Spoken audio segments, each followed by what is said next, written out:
What if there was a reset button? Would you go back? Not just to relive it, but to change it. To fix the moment you still think about. The decision you wish you made differently. The version of you that didn't know yet. It sounds easy until you really think about it. Because if you go back, you don't just change the pain, you change everything. The people you met, the lessons you learned, the version of you that came out of it. And that's where it gets complicated. Because the same moment you wish you could erase might be the reason you see things the way you do now. The reason you move different. The reason you don't fall for the same things anymore. So the question isn't just, would you go back? It's, are you willing to lose who you became just to undo what hurt? And those are the kinds of things you think about when the world goes dark and everything is quiet and it's 1 in the morning. Your lack of growth hurt the next generation. That's the part people don't like to hear, because it's easier to believe what you went through ends with you, but it doesn't. It shows up in how you react, how you communicate, how you handle pressure, what you avoid, what you ignore, what you pass down without even realizing it. And over time, that becomes someone else's starting point, someone else's normal, someone else's burden to figure out. And that's where it shifts, because it stops being about you and starts being about what comes after you. The habits you didn't break, the patterns you didn't question, the growth you avoided doesn't disappear, it transfers. And that's the part that matters. Because growth isn't just personal, it's generational. And choosing not to grow doesn't just affect you, it affects everyone who comes after. And those are the kinds of things you think about when the world goes dark and everything is quiet and it's 1 in the morning. It was the last thing I gave you, not because I had nothing left, but because I finally understood. You don't keep giving to something that never shows up when it matters. And that was the part I couldn't ignore anymore. When I needed help, you weren't there. Not confused, not unsure, you just weren't there. And it didn't take a rocket scientist to see what I was going through. It was obvious, clear enough that anyone who cared would have said something, would have done something, but you didn't. And that told me everything I needed to know. Because the last thing I gave you wasn't time. It wasn't patience, it wasn't understanding, it was access. Access to a version of me that kept showing up, even when you didn't. And once I saw that clearly, that was it. No announcement, no reaction, just a decision. Because some things don't end with a fight. They end the moment you stop giving what was never valued. And those are the kinds of things you think about when the world goes dark and everything is quiet and it's 1 in the morning.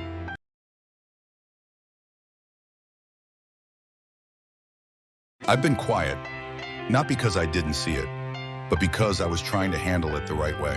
There's a difference, because silence doesn't always mean you're unaware. Sometimes it means you're choosing restraint, choosing patience, choosing not to react the moment you feel something. And that's not weakness. That's control. But here's the part people misunderstand. They mistake silence for acceptance. They think because you didn't respond, you didn't notice, or worse, that you agreed, and that's where they get it wrong. Because the truth is, you saw everything. You just chose not to move the same way they did. Not immediately, not emotionally, but there comes a point where silence stops being strength and starts becoming permission. And that's the line, the one most people miss. Because doing things the right way doesn't mean doing nothing at all. And those are the kinds of things you think about when the world goes dark and everything is quiet and it's 1 in the morning. When the world goes dark and everything is quiet and it's 1 in the morning. Those are words I sat with in my darkest hour. Not because I wanted to, but because there was nothing else left. No distractions, no noise. No one there to pull me out of it. Just me and everything I was trying not to face. The thoughts you can ignore during the day don't stay quiet at night. They show up differently, louder, clearer, more honest than you're ready for. And that's when you realize you can't outrun certain things. You can only sit with them, understand them, or let them break you. Because in those moments, you don't get to pretend. You don't get to filter it. It's just the truth, whether you're ready for it or not. And maybe that's why those hours feel different. Because that's when everything's stripped away and you're left with what's real.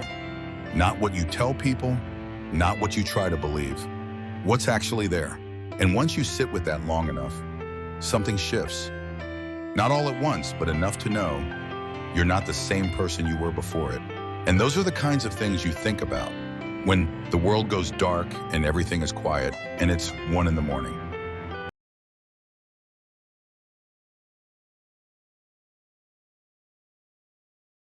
"1 a.m., that was the moment that brought me back to reality. The moment I realized I was still here. Not okay, not past it, just here, dealing with something I couldn't even explain. Not in a way most people would understand, because some pain doesn't translate. It's not loud, it's not obvious. It's something you carry without knowing how to put it into words. And the only people who really understand that are the ones who've been there. The ones who've sat in that same silence at 1 in the morning, trying to make sense of something that doesn't make sense. That's why it means something. Because it's not just a time, it's a moment, a realization, a place where everything becomes real, whether you're ready for it or not. But it's not just about the pain, it's about what came after. Because making it through those moments changes you. It forces you to grow in ways you didn't choose, but had to accept. And that's why it matters. Because 1 a.m. isn't just a reminder of what hurt you, it's a reminder that you made it through it. And those are the kinds of things you think about when the world goes dark and everything is quiet and it's 1 in the morning.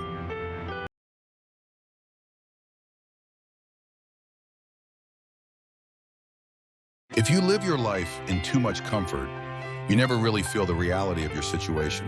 Because comfort has a way of hiding things. It softens the truth. It keeps you just distracted enough to not ask the questions you should be asking, to not look at what's actually happening, to not face what you already know. But eventually, something disrupts that comfort. And when it does, everything becomes clear. All at once, the things you ignored, the things you avoided, the things you told yourself weren't that bad. And it hits different. Because now you don't have anything to hide behind, just the truth. And the truth doesn't care if you're ready. But that's also where everything starts to change. Because once you see it, you can't unsee it. And now you have a choice. Go back to comfort or step into reality. And those are the kinds of things you think about when the world goes dark and everything is quiet and it's 1 in the morning.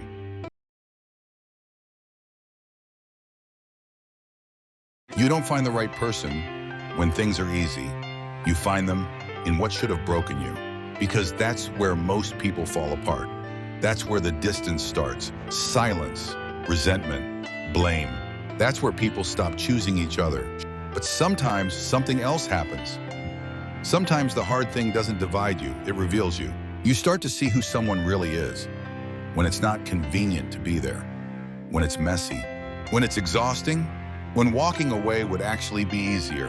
And they stay, not perfectly, not without mistakes, but with intention. They don't turn the problem into you. They sit with it, with you. Reflection. And that's how you know. Not because it never got hard, but because the hard didn't destroy the trust. It built it. The right person doesn't mean an easy life. It means when life gets hard, you're not alone inside of it.